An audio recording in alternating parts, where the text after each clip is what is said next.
Hey everyone, Sergio here with the Rideshare Guy. What do we say on Show Me the Money Club? Work smarter, not harder. If you aren't using the Solo app, which I have been for the past year and a half, you may be working a lot harder than you need to. Let's change that. Download the app, link your account where you can manage your income, track your expenses, as well as your taxes. Not only that, but you can plan by optimizing your time, make more money, and even guarantee your daily pay with guaranteed earnings. Download the Solo app today. Begin to work smarter, not harder. Link is in the description. Let's get back to it. David, how you doing? Hi, Chris, Sergio, David, good to see you. Thank you. We're just coming on.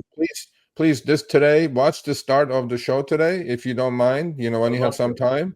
Yeah. And Chris ranted about Buffalo for I don't know, 10 minutes, maybe 12 minutes. It's classic. It's a classic. You should see it. It's torture. Yeah. I wouldn't wish being a Buffalo Bills fan on anybody. I'll tell you that.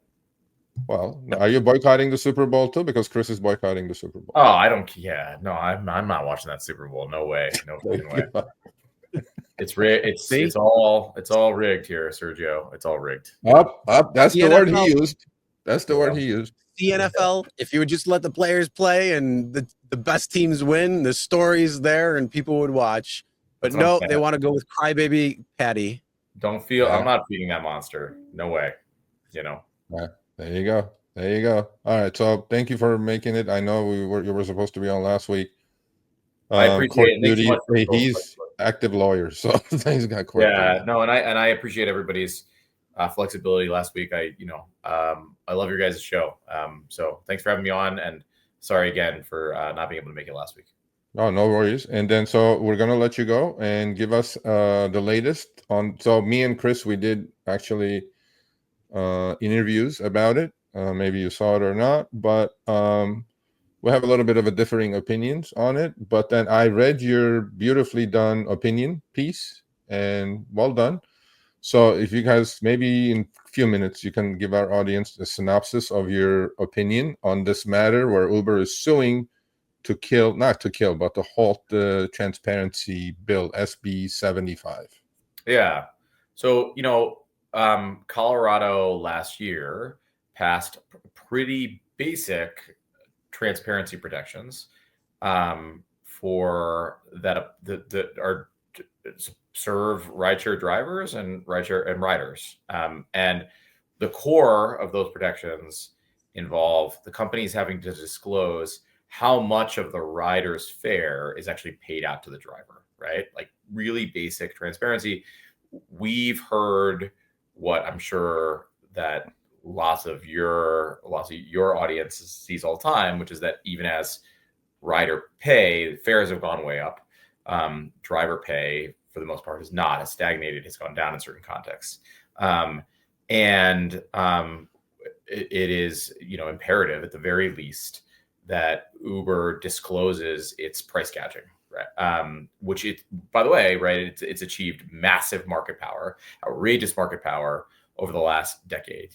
Driven other transportation options out of business, substantially undermined taxi, and as a consequence of that, has the power to set fares at these really high level, while still not paying drivers in most cases a fair and living wage. So really basic transparency protections, also some transparency for drivers about their earnings.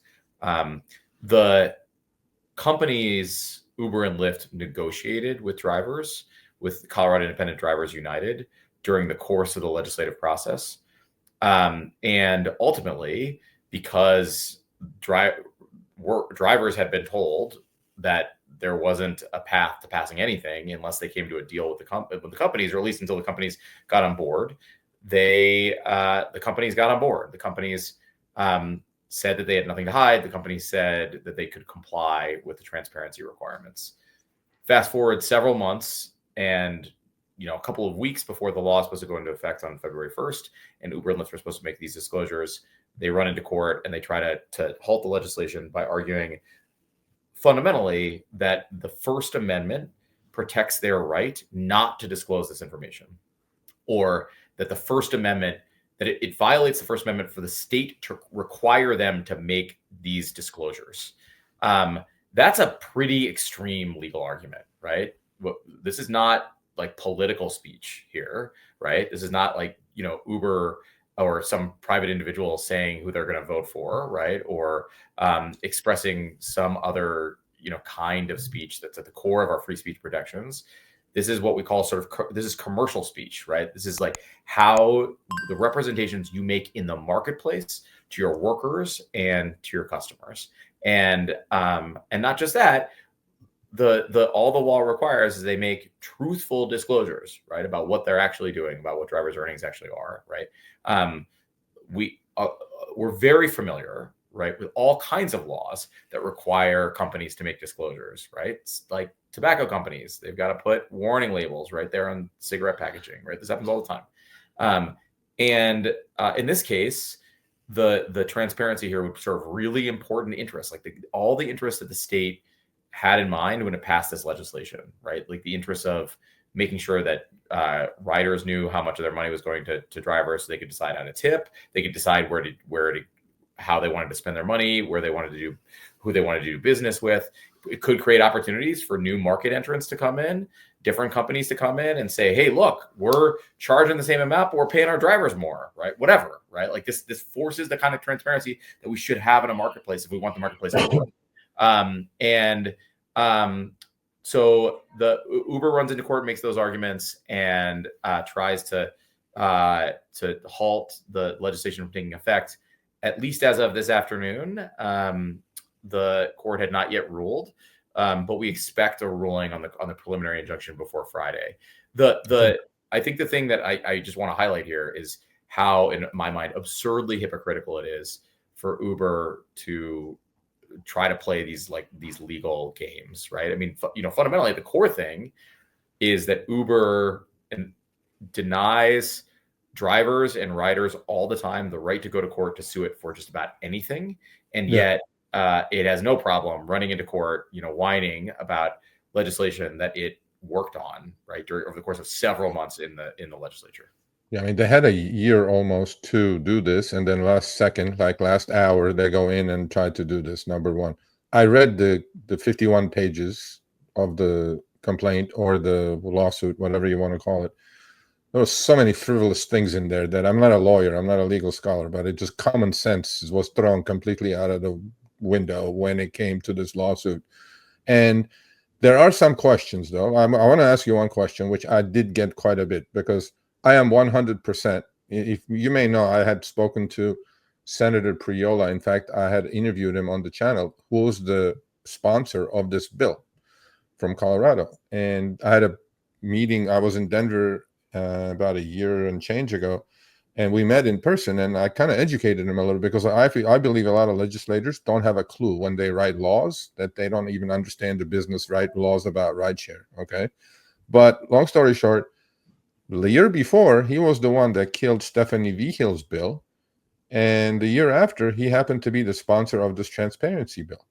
And this bill is as clean as it gets to me. I mean, there is no pay involved in here. There's no benefits involved. It's as clean as it gets. For Uber to kill this, there's nothing, right? For Uber to try to kill this bill, makes absolutely no sense to me. And I'm 100% for transparency. But there was a valid question that I cannot let you go before I ask you this. Yeah. A lot of people say, why should a rider know what a driver is making? Like, for example, when you go into McDonald's or when you go into somewhere else, a regular W-2 or other independent contractor job, let's say a plumber shows up to your house, right? They quote you something, you agree, they do the job, and you pay the whole amount. But out of that plumber could be subcontracted by a much bigger plumbing company. The question that came up is, why should the homeowner know about what that subcontractor made? Like, what is their business, right? That's the question. Yeah, I mean, so first of all, it's not clear to me that shouldn't happen, right? I mean, even in that context, right? But I mean, fundamentally, here's what we got to go back to, and this is like what I think is so deeply concerning about this model, right? We're talking about driver fare, or rider fare, and driver pay set by hidden algorithm based on considerations that are completely obscured from us, right? And that could vary minute by minute, driver to driver, rider to rider, depending on all kinds of factors that are not obvious to us. All ways of exerting control over the marketplace.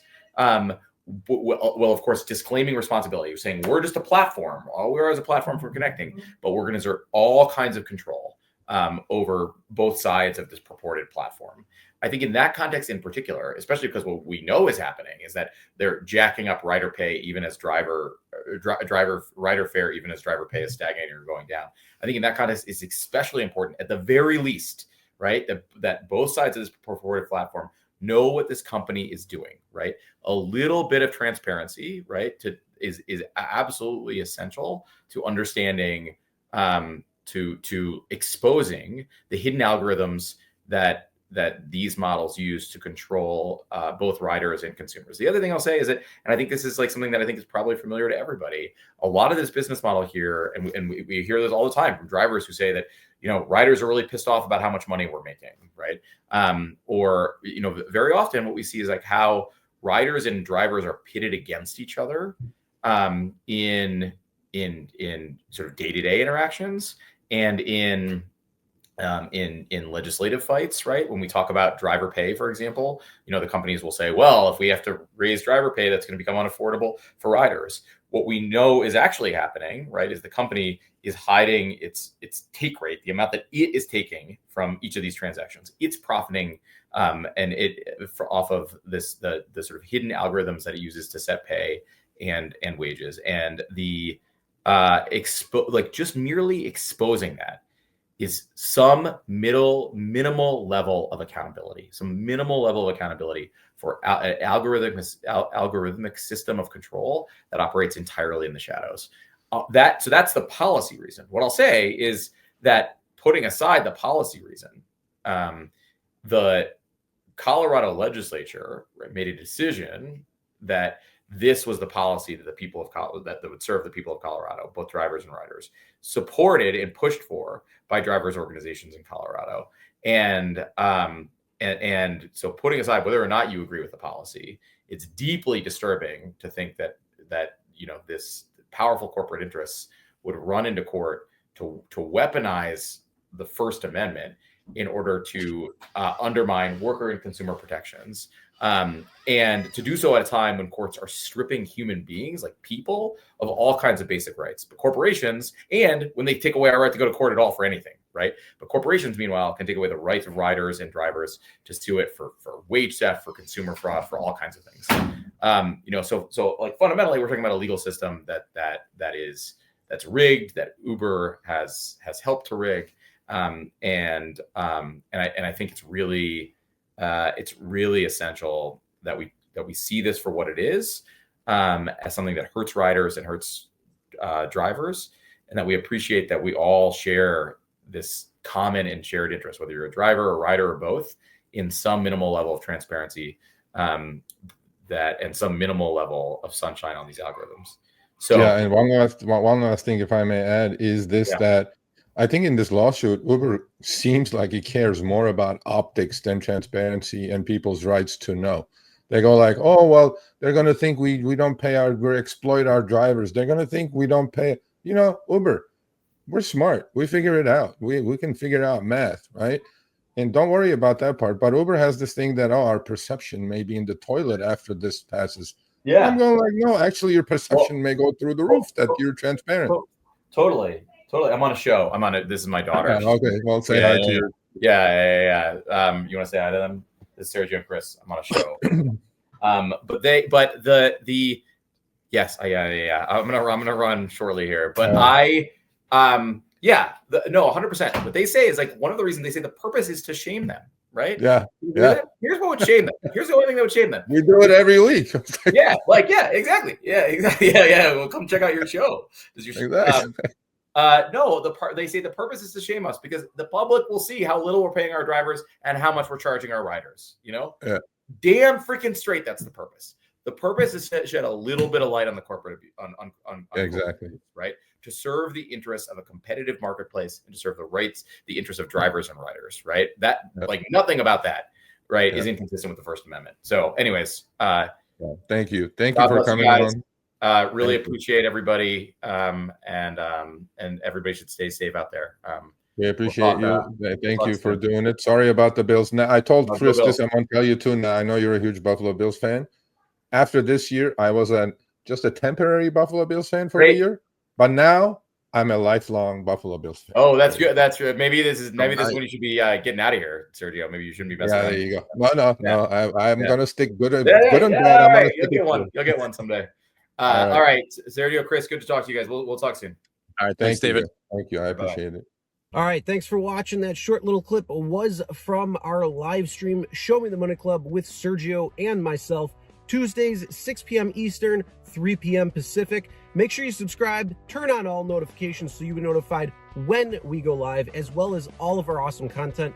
Make sure to check out this video right here, which will take you to the entire live stream, or check out this video right there. All right, drive smart, everyone.